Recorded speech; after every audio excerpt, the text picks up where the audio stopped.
the justice in Hawaii, and I have one of the most active, I guess an activist is what how I would call Kat Brady, just someone who has been working tirelessly to help fight for justice here in Hawaii in all kinds of aspects, especially in prison reform. And so, welcome to the show, Kat. Thank you so much, Ken. It's my pleasure to be here. Hey, I'm glad to have you. I'm glad that we could at least get you to where you could spend some time with us, because I know how busy you really are. And I do appreciate a lot of your work. When I first came to this island, I noticed right away that you were probably the most active person in seeking justice reforms that I've seen in a long time. So welcome. Thank you. What I would like to do, Kat, first of all, is to have, when I read all the stuff that you've done and that you continue to do, the first thought in my mind is, where does she come from? How does she get to be like this? You know what I mean? What is her journey? Well, kind of interesting. I was born in New York City, in the Bronx, and I'm the fourth of 5 kids, and the third daughter. My brother's the oldest, and grew up in the 60s, and really started to think about things early on, from when I was a small kid, about justice. Like, there was a kid around the corner from us who was blind, and nobody played with her. And I got all the kids together, and we went over and played with her for a day. But before we went there, I said, her way of seeing is by touching, so she's going to touch your face so that she can identify you and hear your voice. And so don't freak out when that happens, because that's her way of saying aloha, hello to us. And we went over, and it was really great. And, she wasn't alone anymore. So to me, it's all about connections. And the reason people get into trouble is lack of connections, or broken connections. So I grew up in a kind of a lower middle class neighborhood in the Bronx, and it was a mixture of everybody, and I really loved that, because it was just this big stew of all these different kinds of people. And I guess my mom raised us to say, your job is to make the world better. So, it's not just to not make trouble, awesome? But it's to actually, ratchet it up, make it a little better. So I never forgot that, and really took that as my responsibility. And throughout my life, I guess I've always been in the nonprofit sector. I ran Screen Actors Guild for many years in New York City. And I always was fighting for the people who had no voice. So at Screen Actors Guild, a lot of the more successful actors were on the board. But the membership was mostly people who were, slinging around their dance bags, going to casting calls, and they didn't really have a voice. And I went out into the acting community and said, this is your union, and you need to get in there and let them know what it's really like, what you're going through. And the board definitely changed at that point. And that was really great. So for me, it's about, how do we lift people up so that all voices are important? And when I came to Hawaii, I was on the bus one day, and there was a bunch of kids in the back, and they kept saying, blank and Howleys, blank and Howleys. And I was wondering, why are they angry? So I said, I better study up. For those people on the mainland that are watching this, or will be watching this on YouTube, what is a Howley is a newcomer, mostly applied to white people. Okay. And so I really wanted to understand what was actually going on. And by studying, I really started to see that the Hawaiians have been pushed aside in their own land. And I just could not believe that. So shortly after that, I took a course in literacy and started teaching in the houseless village in Haleiwa, where most of my students were Native Hawaiian. And what year was this? In the 80s. Wow. So you've been here for? Almost 30 years. Wow. And I was amazed because my students were incredibly bright, Mm-hmm. and I made a deal with some of the local guys and said, I'll teach you how to read the sports page if you can explain to me why men want to run around in tight pants after a funny shaped ball. So, so they taught me football, and I taught them how to read about it in the paper. And that was very eye-opening to me because in this village of 55 little houses, there were only about 5 families. Everybody was related. And it was so stark to me that so many Native Hawaiians are houseless in their homeland. And it just got me digging. I'm born with a great curiosity, and it just started me digging and researching what is the history of Hawaii, how did all this happen, what is going on now.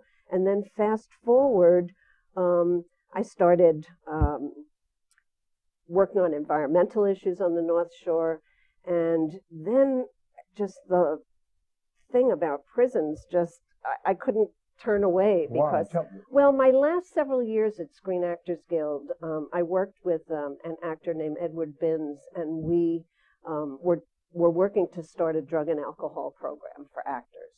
And we know a lot of creative people get, lost in the alcohol and drugs. Yeah, and so we really wanted to do something, and that really my name kind of got out on the streets of New York, and a lot of guys who were actors and then were incarcerated found out that, hey, there's somebody who actually cares. Yeah. And I worked with the board, and we made a little studio and in the office, and at night I would do audition tapes for these guys so that they could get started.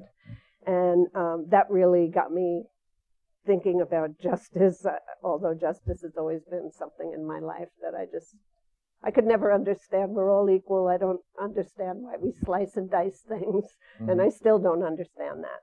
So then that kind of spilled into when I was working in the Houseless Village, and then looking at the prison issues in Hawaii, thinking, wow, our prisons are, in New York, they're Black and Latino. In Hawaii, they're brown. Our prisons are brown. Yeah. They're, Native Hawaiians and Pacific Islanders, and the newest population is the Micronesians. Yeah. And it is heartbreaking to me. So I just started doing research and reading everything I could get my hands on and talking to people who actually did the research. And we have some amazing people in Hawaii who are researchers. And it just kept me going. And then I started looking into how many people are in prison, why are they in prison? And, I thought, Hawaii's kind of mellow. Why do we have, a population of like 6,000 people? I don't get it. What's going on? And basically, it's the war on drugs, which has spilled into, I'm not saying everybody's in prison because of a drug crime, but they're in prison for drug-involved crimes. Absolutely. Because almost everybody needs treatment. The theft, the property, crimes, etc. Normally, it stems back to an alcohol or drug problem. Yes, and that is very true here. So, and yet I believe that people don't grow up to say, gee, I think I'm going to go to prison, and I think I'm going to, be a drug addict. Well, Nobody that certainly says wasn't that. my plan. Yeah. My story. People want to have happy and fulfilled lives, and they're not always sure how to make that step. So working at the Houseless Village was helpful because I could actually help people make that connection. Okay, you want this, you're at this level, how do we get you to that next level? And education to me is the key out of poverty, out of all sorts of things that are not positive. So I guess I love people. I never forget that there, but for the grace of God, go I and just about anybody else. So eventually you started your own organization. Yes. So then around the mid-90s, a group of us got together and said, this is ridiculous. We're incarcerating people for, incredible things small kind things that in Europe they would never incarcerate people for. So we have a lot of moral crimes on the books. We don't like that behavior, so we're going to incarcerate you for that behavior. Instead of saying, why do people do that? How do we help them make more positive choices? We never seem to do that. We like to focus on the deficits. Bad people. The bad people are in prison. The good people are not in prison. And I said, that's definitely not true. Yeah, right. And during the Bush years, that was definitely not true. Right. So I just believe that people want happy lives. They want to be fulfilled. They don't always know how to get there. So in the mid-'90s, a group of us got together and we launched our first conference, which was Community Solutions to Hawaii's Prison Problems. And we had a great panel of judges, community service providers, people who were formerly incarcerated, really a terrific, 250 people came to that conference, and they were blown away. And it seemed like the community really wanted to do something. And, unfortunately, justice and the political system justice and politics don't always work, because political decisions sometimes make us pass laws that are really punitive and not helpful. And archaic. Like mandatory minimums. Right. Right? We send people to prison for a long time, and, the first thing to get cut when there's a budget crunch is programs. So we have a lot of people serving long time, idle time, and the guys who are in there for life are teaching some of the younger guys bigger and better things. Mm-hmm. So instead of educating our community, we're sending people to criminal college. And I think I would rather send them to UH. Right? Wouldn't it be great? And that would lift up the whole community. So that's where it started. And then from that, we started a group called Community Alliance on Prisons, the acronym being CAP, put a cap on the population. And unfortunately, our population, even though we have the lowest crime rates since we started recording crime in 1975, we have the lowest crime rate, but the population has stayed pretty much the same at 6,000. And you got to say, what's going on with that? Yeah. So I think part of what's going on with that is the contracts that we have with the private prison, Corrections Corporation of America. Prison has become a business. Oh, it's a big business. It is a big business. So at one point during the Lingle administration, we had about 2,400 people in, and this is only the prison population. So 6,000 is the entire population, which includes all the jails. So all the CCCs, community correctional centers, they're all jails. But the prison population at that time was probably like 3,800, and we had 2,400 in Arizona and 2 prisons in Arizona. Now all our guys are consolidated in one prison, Saguaro, in a town called Eloy, where the mayor works for CCA. See, I didn't know that. Yeah. And he didn't think it was I'm familiar with the prison from the Work and Innocence Project here in Hawaii. But Yeah. And he didn't think that was a problem. But we've testified on all sorts of prison stuff in Arizona, too, because we wanted people to know what was going on with our people in that place. So right now we have about 1,500 guys in a prison, in a private prison, Corrections Corporation of America, in the middle of the Sonoran Desert. We could not have found a more opposite place from what our people are used to. That's not only that, but not having the ability to see your family on visitation. I mean, how many families can afford to fly from Hawaii to Arizona? And you're allowed visits each week. And so not to have visitations, to be isolated from your culture and from your people, is just demeaning. Oh, yeah. And, and that's Arizona. So since I've been doing this about 20 years, I would say maybe 20 families have been able to visit. So not many. Right. And phone calls are expensive, and, it's very hard to maintain contact. But what's worse is in Hawaii, families can't even visit their loved ones. We're going to get to that when we come back from this break, because that is one. When I saw that in the papers over the last few months, and then saw the stuff about the striped uniforms, that's when I got on the phone and I called you and said, would you come on the show?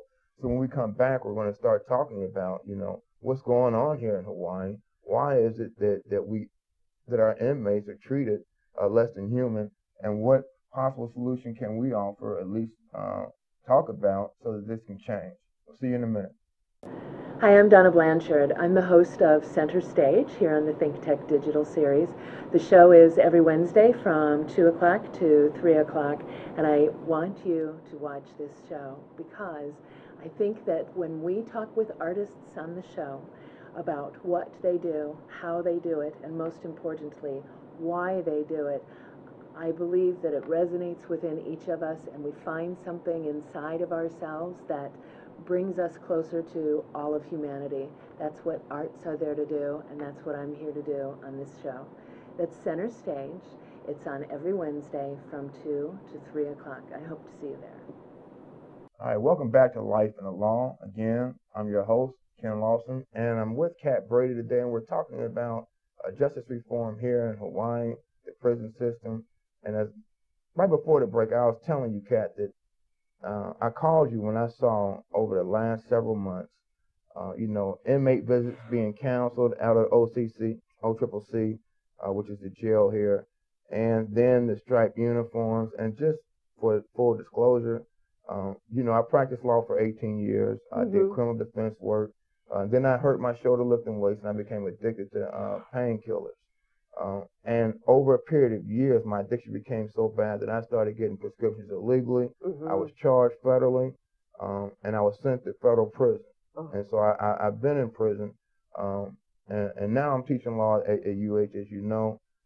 Great. And so we'll get to the fact that there is hope for people that have been to prison, etc. Yes. But when I first went in, we didn't get the regular uniforms that the other inmates had. When I first came into prison, we had these, like, every new person wears these like shirts and these like pajama bottoms, you know, and these like slippers. Yeah. And I felt so not dehumanized. I just felt less than, you know.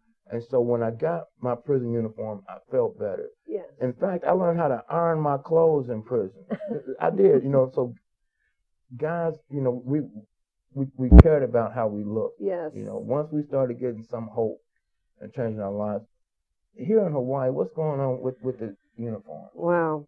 Well, kind of interesting. I was at Halava a few months ago, and I was waiting to go in, and I saw a few guys in black and white striped uniforms, but they looked like they were on the cleaning crew.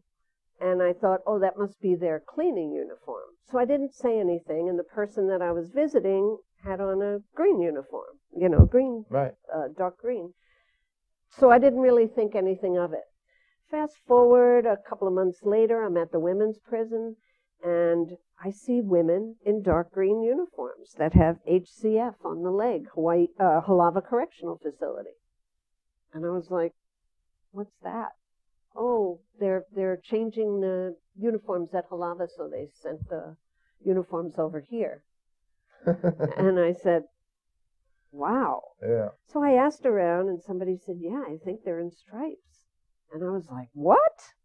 This is like a throwback. Stripes started in 1820 in the Auburn prison in New York, and it was a way to identify criminals. And then during the Depression, the community started realizing, oh, we're arresting people for vagrancy and debts and things like that, and they're not really criminals, so we shouldn't be, labeling people by having them wear these, garish uniforms. So they stopped that. And now Hawaii is, I hate to say it, but back to the future. I mean, they're, and so when the family comes and visit, they have to come out in striped uniforms? Well, first of all, if they can visit, because the visitation here has been really pathetic, where it's been canceled most weekends. So kids can't even see their parents. And a lot of times it's canceled the day of or the day before. Yeah. Yeah. And what about people who come from neighbor islands to Halava to visit their loved ones? They've already purchased tickets. And, this is outrageous that we have so little concern for human beings. It's really... See, I was incarcerated in Morgantown, West Virginia, medium security federal prison. And my family was here in Hawaii. And so I couldn't get any visits. Finally, a friend of mine came and saw me. And so going to visitation was almost like getting out of prison for a minute. I mean, I can't explain it.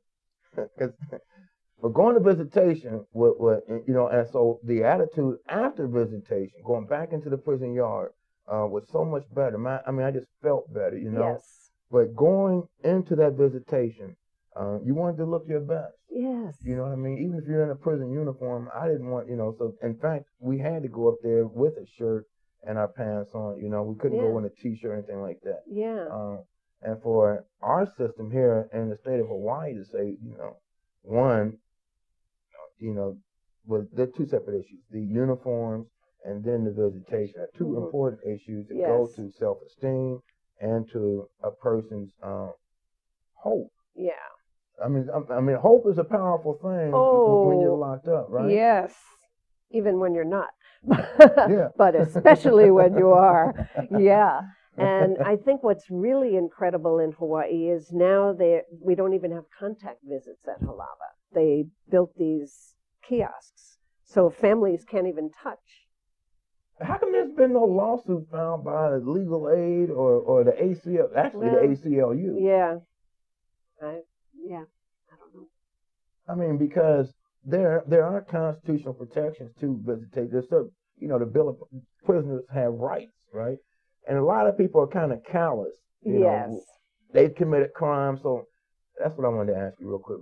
I know we're kind of jumping around, but there's just so much stuff to talk about with you. I know. After you were quoted in the newspaper last week with respect to the prison uniforms, etc.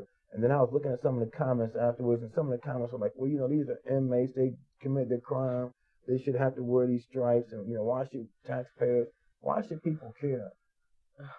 I stopped reading the comments because it really was depressing. And I just thought, wow, there's no aloha in any of that. Why should people care? Because every person in prison is a member of our community. And more than 95% of the people who are currently incarcerated are going to come back to the community. And how do we want them to return? Wouldn't we want them to return with job skills, with hope, with an attitude that the community is welcoming them back because they've already paid their dues? Mm-hmm.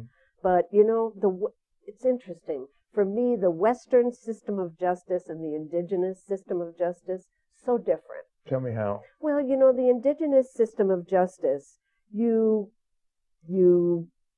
served your time, you did whatever you did to seek forgiveness, but then your slate was clean and you're welcomed back into the community. You served your time and you made your amends. Yes, and that's, and then your life was yours to start over. Right. And in the Western system of justice, you never stop paying. Right. You never stop paying. You did your time. Maybe you were on parole, you're off parole. Try getting a job when you have a felony conviction. Try convincing somebody that that you've learned, that you want to contribute to the community. It is really difficult when people are so closed-minded. And that's the hardest part for me to deal with, because there is no aloha. And I've talked to countless people who say, I was that kind of person. You did the crime, lock them up. But now my son is in prison. Oh, absolutely. And I can't believe what's going on in there. And how can that be allowed to go on?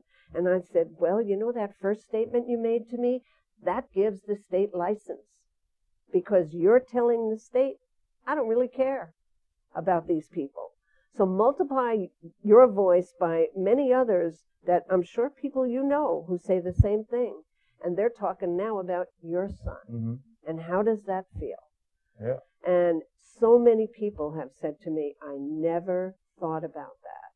So to me, one of the main thrusts of Community Alliance on Prisons is to raise consciousness. We are all part of one family, one world. And what are we doing? Why are we constantly, slicing people? Oh, let's marginalize them, and oh, they're not us. Oh, we don't do that, until Right. they actually do that. Well, and like we talked about earlier, I don't know the exact numbers, but I do know a large percentage of individuals incarcerated, their crimes may not look like drug crimes, but they are drug related. Yes. A lot of people, that addiction is so strong that we see people stealing. I mean, I did it when I was addicted. I stole from my family members. I stole from my aunts, my uncles. It just didn't matter when I needed, and so we see these people locked up, and a treatment is offered. Do you think a lot of people being incarcerated as punishment when they could be treated? No, I definitely think that the research shows that community-based treatment is much more successful than coerced treatment, which is prison treatment, right? I mean, you're there, you have to do the programs, but prison treatment in the community is so much more successful. And there's been a range of things. The Rand report said for every dollar we spend on incarceration, we could be saving $7.85 on social costs. And another study out of Washington State Policy Institute said for every dollar we spend on prison, we could save $18, and that's court costs and arrest and, everything that's involved. So, I mean, what we're doing is expensive and ineffective. And then we sentence people with cookie-cutter sentencing like mandatory minimums, which I call lazy justice.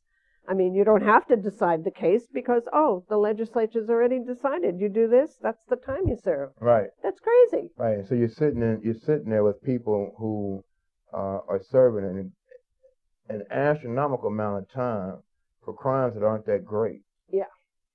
Yeah, definitely. And crimes that are not do not get a prison sentence in Europe. I mean, the United States is really an outlier. Oh yeah. When you look at this, it's like our population is like over 2 million people in prison, and half of the people are nonviolent offenders. And anytime there's a drug scare, in the 80s and 90s, it was crack cocaine. So then the federal government changed the sentencing guidelines to where crack was 100 times more. Yeah. You get 100 times than powder cocaine. So when I was in prison, even the people I represented, mandatory life sentences. Oh yeah. Right. Mm-hmm. For 50 grams of crack cocaine, you can get 10 to life. And why do you think that's happening? Oh, that's all about racism. Yeah. That is all about racism, because when I was in New York, I had a lot of friends who worked in advertising. Almost every executive in the advertising firm had a glass table.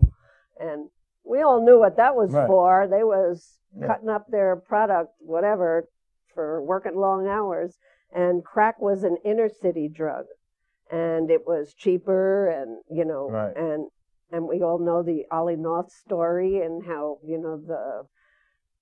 they were responsible for bringing crack into the gangs in L.A. So when I came out here, I was shocked at the meth epidemic, right? I'm in recovery, so I was doing a lot of AA meetings and continue to do those.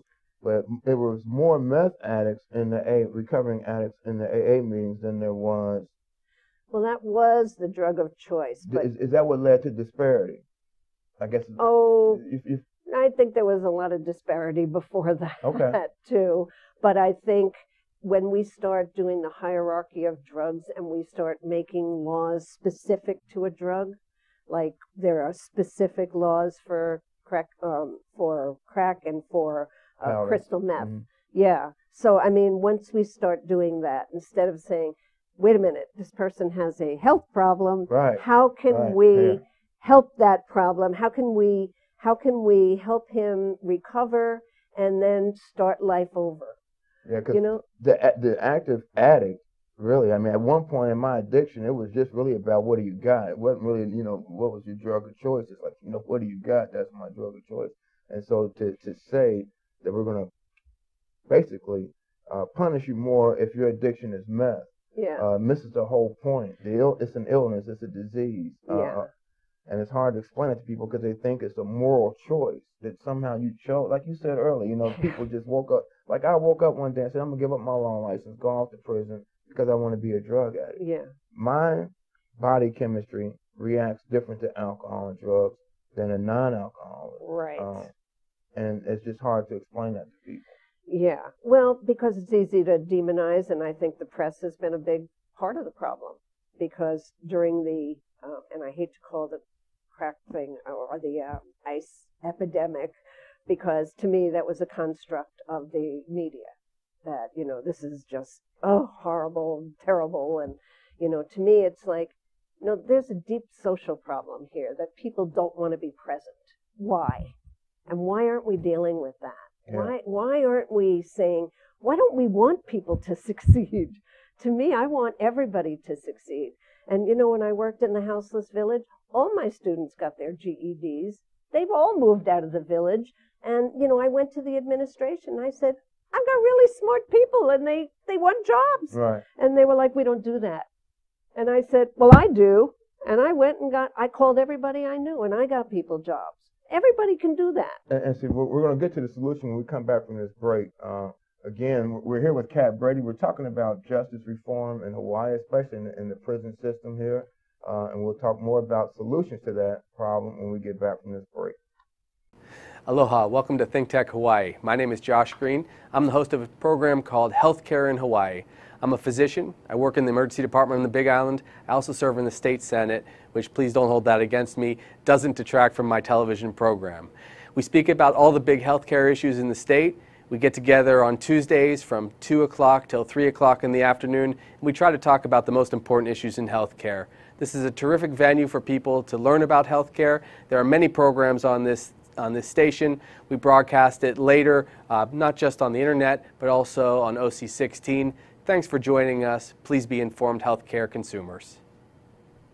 All right, welcome back. Again, I'm your host, Ken Lawson of Life in the Law. And today we're talking about prison reform here in Hawaii. And this segment, we're going to talk about solutions with Kat Brady.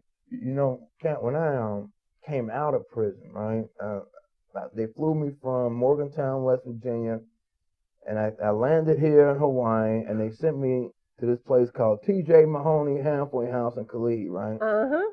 And what happened was when I got there, they said, we got good news and bad news for you, Mr. Lawson. What? The good news is you're out of prison. The bad news is you're going back if you don't get a job in 30 days. And so, me and it was 4 of us in a little room, my roommates. But one of my roommates had came out of prison and spent at least 5 years in there, but he was still using, so he was sneaking out using. He went back to prison. He then got treatment though, and now he's been sober, I think 4 or 5, maybe about 4 years now. Good. You know, and so you know there are solutions to this. Yes. I don't know what they are, but I do know that a lot of what's going on isn't working. Here, what's different, and I want to get you go to court, you get convicted, and then the parole board gives you your ultimate sentence. How does that work? You know, that's always struck me as kind of strange because the court Really? sentences and the parole board sets the minimum. And I'm like, why? Wouldn't the judge, you know, during the Lingle administration, we had a very punitive parole board. And they would somebody would be sentenced to a 5-year mandatory sentence. So, or an open 5, not a mandatory, an open 5 sentence, which means anything from 1 to 5 Right. years. The parole board would set the minimum at 5. And I would go, that would be the maximum. Right. Because he got an open 5. So it's very strange. And I really don't know why we do that. Not all jurisdictions do that. I think very few. Like I said, actually. I practiced criminal law in Ohio for 18 years, but I also practiced in Nashville, Tennessee, Michigan, Kentucky, Indiana, New York, Atlanta. I did cases all over the United States, and I've never seen a system like this, at least in those states that I've practiced in, because, you know, at least the judge who's doing the sentencing in those states, they get to see you throughout the trial or throughout the plea. They get to hear all the evidence. They get to see if the person.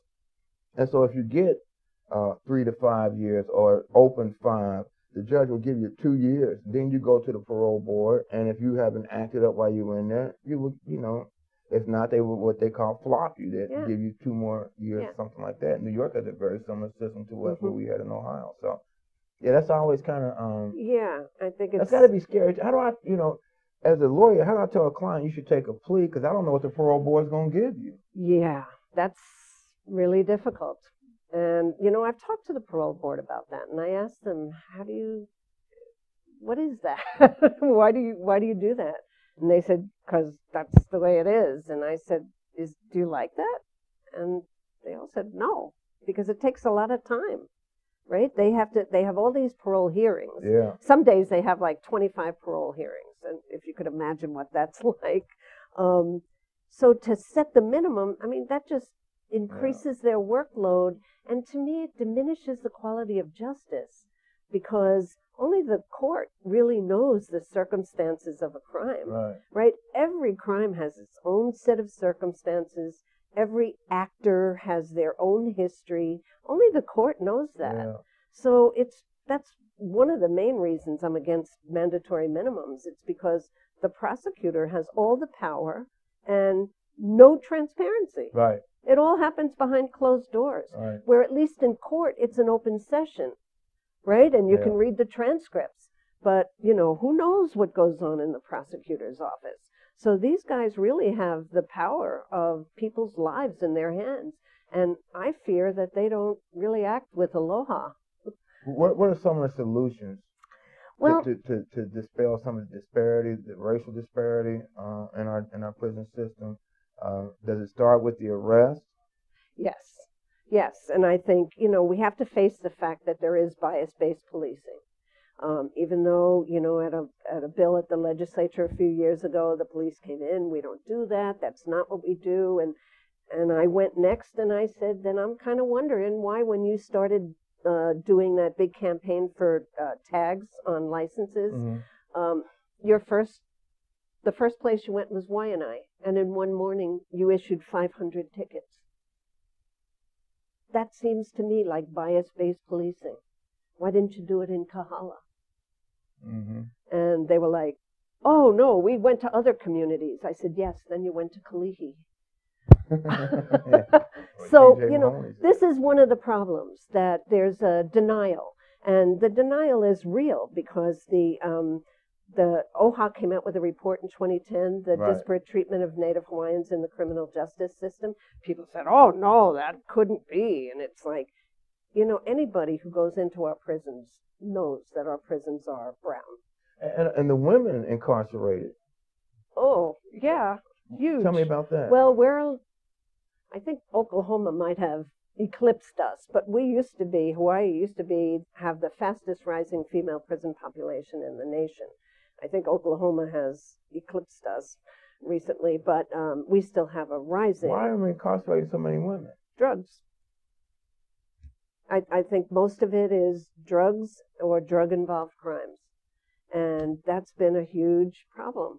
And most of the women have children. About 70% have kids.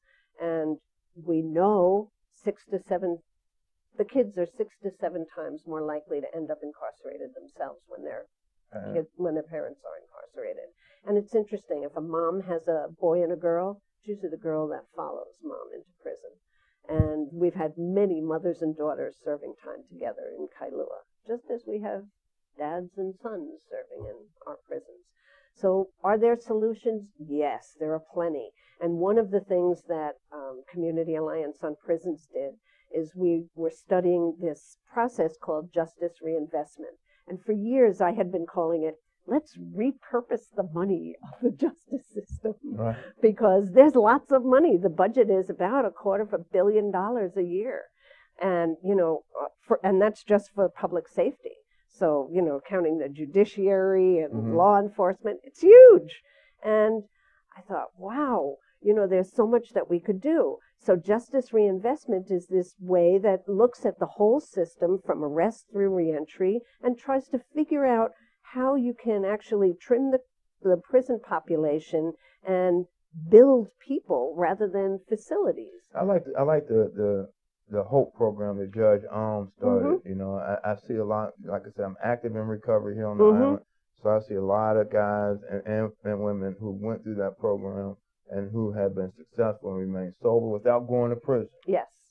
Where before, that's exactly where they were going. That was the route. Yeah. So that was really innovative that Judge Alm came up with that. So justice reinvestment, when we did that, we Community Alliance on Prison wrote the draft proposal that won the state technical assistance from Department of Justice. And they sent in 3 analysts who looked at everything from arrest through reentry. And what they found was that Hawaii, where other jurisdictions, I think they looked at 39 of the largest jurisdictions in the United States and said, from arrest, how long do they hold people before, they actually are charged, go to court? And, in most places, 15 days is about the max. In Hawaii, 81. What? 81 days. So we wonder why our jails are overcrowded. Yeah. That would be one reason. So we won the grant. They came in. A bill passed. 2 bills passed actually in 2012, and the legislature mandated that the department do assessments quickly, within like 3 to 5 days, and other jurisdictions can do that, but we weren't doing that. So, and the problem with that is when you hold people for so long and they have not been convicted of a crime, and just from my experience as being a defense lawyer, so if somebody's locked up for 80 days, when I go see them, even if they're innocent, what they're saying is, look, man, if they offer me a deal to let me out of here, I'll take it. Yep, exactly. I'll take it. I just want out of here. So yeah. Prosecutor says, well, he'll reduce the charge, no contest, conviction, and I'll do probation. I just want out. So now the man has a record, or the woman has a record for something they truly didn't do. Yes. But because the system continues to hold people who cannot afford to make a reasonable bail, you have people now going into a system, as you talked about before, that's hard as heck to get out of. Yes. Yeah, if you ever can get out of it. Yeah, I mean, once you're on probation or once you have that record, I mean, it's hard to get out of it, and sometimes you're penalized for the rest of your life because of it. Yes. So the solutions I see are we could build up community programs here that really address the needs of our people. Like for years we were saying, about 16% of the population that's incarcerated has mental health problems. Well, now they're saying 24%. I can tell you, way higher than that, way higher than that. And I have spoken to people who have sat in parole hearings, and I received a call a few weeks ago from somebody who sat in a hearing, and she said, I'm so disturbed. Almost every person had mental health problems. What are we doing? What is Hawaii doing? And I said, we're taking people that we think are problematic, and we're getting them out of sight. That started back when Ronald Reagan started cutting back all the stuff on mental health, and so now you got people who are being incarcerated as criminals who have mental health issues. Yes, and that's very scary because they are prey in the prisons. So when you send somebody with mental health problems into Halava, that to me is really dangerous. And, the state creates huge liability for doing that. So there are things that we can do. So building up programs in the community definitely would help. Making prison only for people who need to be separated from from because there were some guys I was locked up with that needed to be locked up. Yeah, and I've met a few of them myself. I'm glad they locked you up, buddy. But that's not true for most of the population. Right. And I've talked to ACOs in Hawaii, adult correctional officers who have been on tours of the mainland prisons, and they said, our guys are like cream puffs compared to these guys. And here we send them into the abyss. All right. Well, we're out of time. It went so fast. I know. It went so fast. We could talk for hours. But Kat, I appreciate you coming in, and we'll have to get you back on. But continue your work, and again, your journey through life just continues to get greater and greater, and it's a pleasure to have you here. Thank you. And I just want to close with one thought, if I have a minute. Martin Luther King said it's not about ripping off trimming the leaves or pruning the branches. It's about really ripping up the roots of an unjust system. And that's my mission. Hey, well, we ripped up the roots today, my sister. All right. Ken Lawson signing off. Until next week, we'll be back on Life on the Law. And again, I don't know what our topic is going to be. It may be about that Ray Rice stuff. I don't know. But we'll talk about it next week. See you then. Aloha.